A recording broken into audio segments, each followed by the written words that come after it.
parents were killed. If I go back, they will kill me too. Now the council leader says it's struggling to cope. It is already fast becoming unsustainable. And some attitudes are changing in its communities. We have so many foreign people in our area. Now nobody knows anybody. On the streets of Glasgow, we've never before seen the Scottish flag used in this way before. I've been meeting people around this city to find out what comes next. Qasim is from Afghanistan, but he arrived in the UK on a small boat earlier this year. Today he's just been moved into this flat in Glasgow.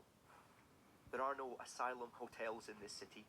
In what's meant to be a show of compassion, they're put into shared housing like this instead. Looks like I'll be sharing with 3 strangers, Qasim says, in this 2-bedroom apartment. The problem is, there just isn't enough.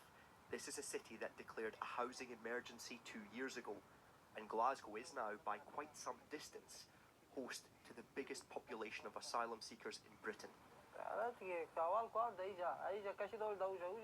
get moved around in Glasgow, but as an asylum seeker I do get a home.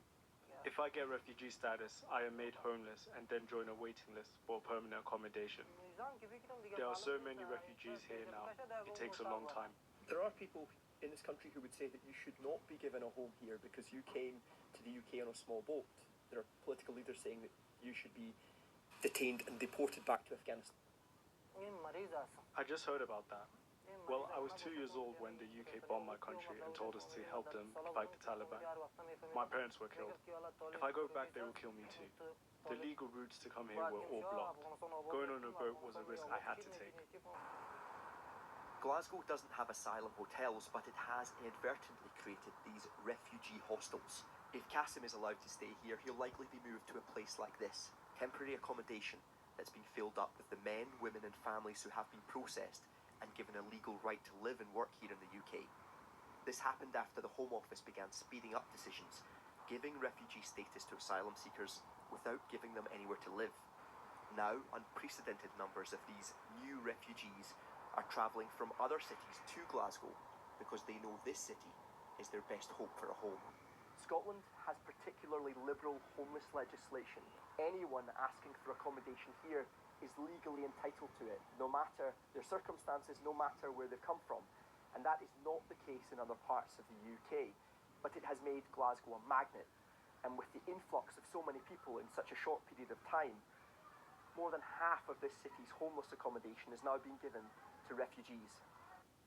Almost all of the asylum seekers and refugees in Scotland are in Glasgow. Refugees are welcome here!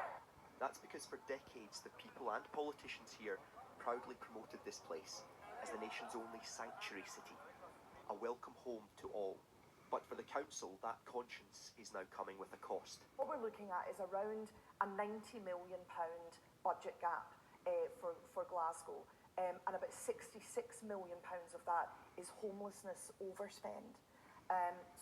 Is that exacerbated by the pressure that's been brought by refugees coming to Glasgow? It is significantly created by that pressure.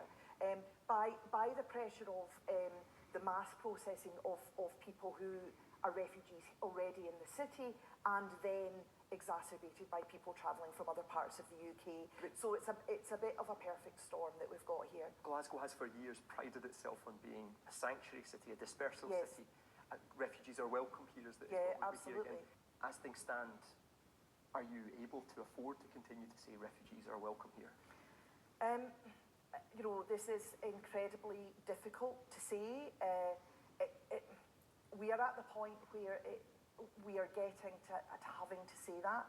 Now, that's not because we don't want to welcome refugees. We want to be able to continue welcoming refugees.